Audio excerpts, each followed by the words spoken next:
علشان كده النبي صلى الله عليه وسلم قال لنا أنا أعلمكم بالله وأشدكم له خشية.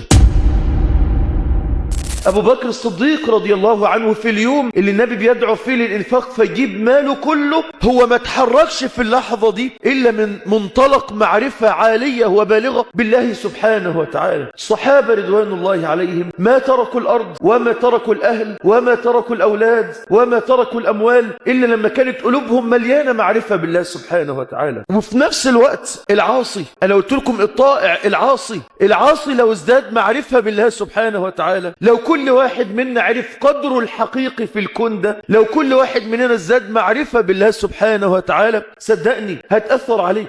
أنا النهاردة لو في يوم من الأيام متلبس بمعصية من معاصي السر، أو في يوم من الأيام عندي علاقة محرمة، أو في يوم من الأيام بعمل حاجة غلط، لو ازددت معرفة بالله سبحانه وتعالى هتكون المعرفة دي هي أول طريق للحيلولة بيني وبين المعصية وبين الذنب. علشان كده النبي صلى الله عليه وسلم قال لنا أنا أعلمكم بالله، لأن معرفتي بربنا كبيرة وأشدكم له خشية. لأن معرفتي النبي بربنا كبيرة فبيقول أنا أكتر واحد بخاف من ربنا، لأن هو كان أكتر واحد عارف ربنا. مشكلتنا الحقيقية وأزمتنا في دنيتنا الآن هي متعلقة بحاجة واحدة بس، معرفتنا بربنا عز وجل. علشان كده كان النبي صلى الله عليه وسلم لما أرسل معاذ بن جبل لليمن، أول حاجة قالها له يا معاذ قبل ما تدعوهم للصلاة والصيام والزكاة والحج، أول حاجة لازم تعلمها لهم يعرفوا ربنا، لأن هم لو عرفوا ربنا سهل بعد كده تقول لهم على الصلاة، وسهل بعد كده تقول لهم على الصيام، وسهل بعد كده تقول لهم على الحج. القضية الحقيقية إنك تعرفه سبحانه وتعالى، وصعب جدا إنك تعرفه وما تحبهوش، لأنك كل ما هتعرفه هتحبه جدا، وفي نفس الوقت كل ما هتعرفه هتخاف منه جدا.